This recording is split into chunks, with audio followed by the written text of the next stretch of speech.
नमस्कार, India news in खबर में आपका स्वागत है। मैं विद्याशंकर तिवारी हूँ। इस देश के बड़ी समस्याओं में से यदि कोई सबसे एक नंबर या दूसरे नंबर की समस्या है तो वो है दवाई। यानी कि जेन्युइन कीमत पे कैसे लोगों तक दवाई पहुँचे, क्योंकि इसमें मार्जिन जो है 30 से 50% तक होता है। कुल इसमें 50,000 ऐसी कंपनियां हैं जो 80% दवाओं का उत्पादन करती हैं और इतने ही का ही मार्जिन होता है। उसमें होलसेलर भी है और रिटेलर भी है।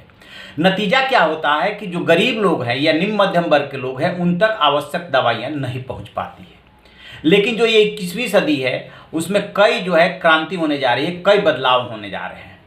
पहले जेनेरिक दवाओं का कंसेप्ट प्रधानमंत्री नरेंद्र मोदी ने आगे बढ़ाया, उसको पहले से था उसको और ज़्यादा आगे बढ़ाया, बट वो उतना सक्सेस नहीं हुआ जितने की उम्मीद की जा रही थी। एक 18 साल का लड़का ऐसा सामने आया है, अर्जुन देशपांडे, पुणे का, जिसने एक अभिनव प्रयोग किया है। बाई प्रोफेशन इनकी माँ जो है फार्मेसी में ऑलरेडी मार्केटिंग कंपनी चलाती हैं, फादर टूरिज्म में काम करते हैं। तो ये अपनी माँ के साथ देश विदेश की बहुत सारी यात्राएं किए। 16 साल के जब ये थे तब ऐसे ही इवेंट में शामिल हुए और इनके दिमाग में ये बात आई कि कैसे ऐसा चेन मैं बनाऊं कि दवाई जो है लोगों तक सस्ती पहुँचे।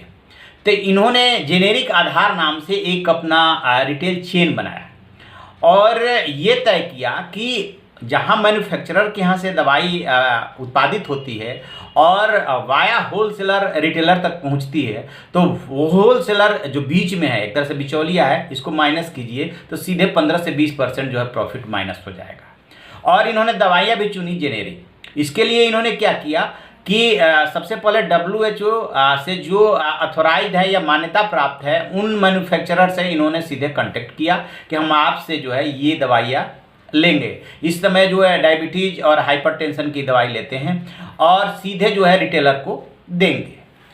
इसके बारे में तो क्या हुआ कि इससे 15 से 20% दवाइयाँ सस्ती हो जाएगी। इसके बारे में जैसे रतन टाटा को पता चला, तो रतन टाटा तो वैसे जो उनकी कंपनियां हैं उसमें से तो वो एक तरह से रिटायरमेंट ले चुके हैं।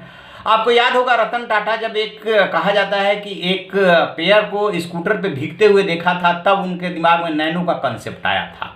अभी जब कोरोना का संकट आया तो उन्होंने कंपनियों के माध्यम से और ट्रस्ट के माध्यम से 1500 करोड़ रुपया दिया। और इस कंसेप्ट के बारे में जब उन्होंने सुना, अर्जुन देशपांडे जो इस समय 18 साल का लड़का है, तो उससे उन्होंने इसमें पार्टनरशिप कर ली। Partnership in the sense mentor की भूमिका में आ गए और 50% उसमें उन्होंने अपना स्टेक खरीद लिया है।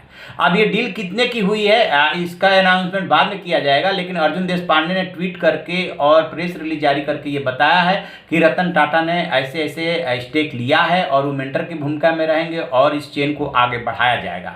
अब उनकी क्या प्लानिंग है आगे की, वो प्लानिंग अर्जुन देशपांडे बता रहे हैं कि 1 साल के अंदर जेनेरिक आधार के तहत 1000 छोटे फ्रेंचाइजी मेडिकल स्टोर खोलने की योजना है और ये महाराष्ट्र, गुजरात, आंध्र प्रदेश, तमिलनाडु और दिल्ली तक फैला हुआ है। कंपनी मुख्य रूप से डायबिटीज और हाइपरटेंशन की दवाओं की आपूर्ति करती है, लेकिन जल्द ही बाजार मूल्य से बहुत कम दरों पर कैंसर की दवाओं की पेशकश शुरू करेगी।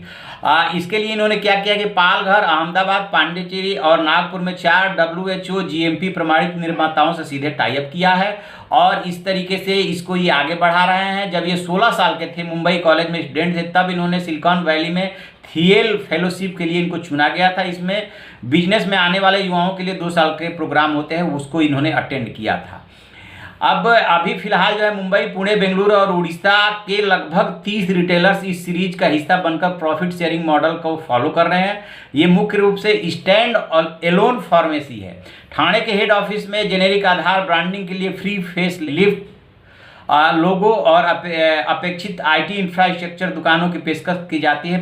55 कर्मचारी जिसमें फार्मासिस्ट और IT इंजीनियर, मार्केटिंग प्रोफेशनल्स वगैरह है काम कर रहे हैं। इनका वही टारगेट है कि 1000 की फ्रेंचाइजी खड़ी करनी है, बीच में से होलसेलर को माइनस करना है और ज़रूरी दवाओं को ये सप्लाई करना चाहते हैं ताकि बुजुर्ग जो है वो खास तौर से, और जिनकी आय कम है वो इसका फ़ायदा उठा सकें। तो ये एक तरह से अभिनव प्रयोग ही कह सकते हैं, क्योंकि दवाई के क्षेत्र में इतना कंपटीशन है और इतनी बड़ी बड़ी कंपनियां कि बड़ी मछलियां छोटी मछलियों को खाने के लिए या किस तरीके से डॉक्टर्स और हॉस्पिटल्स को प्रभावित करती है, ये सबको गोरख धंधा पता है। जेनेरिक स्टोर्स यदि इस देश में सक्सेस नहीं हुए जो अपेक्षा के मुताबिक, तो इसका एक बहुत बड़ा कारण डॉक्टर्स और इन लोगों के बीच का जो गोरख धंधा होता है ये भी कारण रहा। पहले तो डॉक्टर्स जेनेरिक दवा लिखते ही नहीं थे, बाद में लिखने लगे जब सरकार का जोर पड़ा। तो रतन टाटा के बारे में और ज्यादा बताने की जरूरत नहीं। जब भी ऐसा कोई नया स्टार्टअप आता है, ओला, Paytm, Snapdeal, Curefit, urban lander और लेंसकार्ट, लाइब्रेंट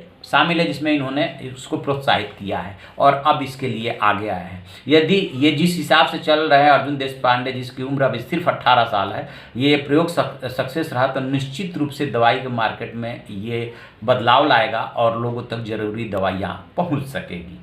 तो आप ऐसी खबरों के लिए देखते रहिए हमारा डिजिटल चैनल इन खबर। Thank you. इन खबर चैनल को सब्सक्राइब करें और बेल आइकन दबाना ना भूलें।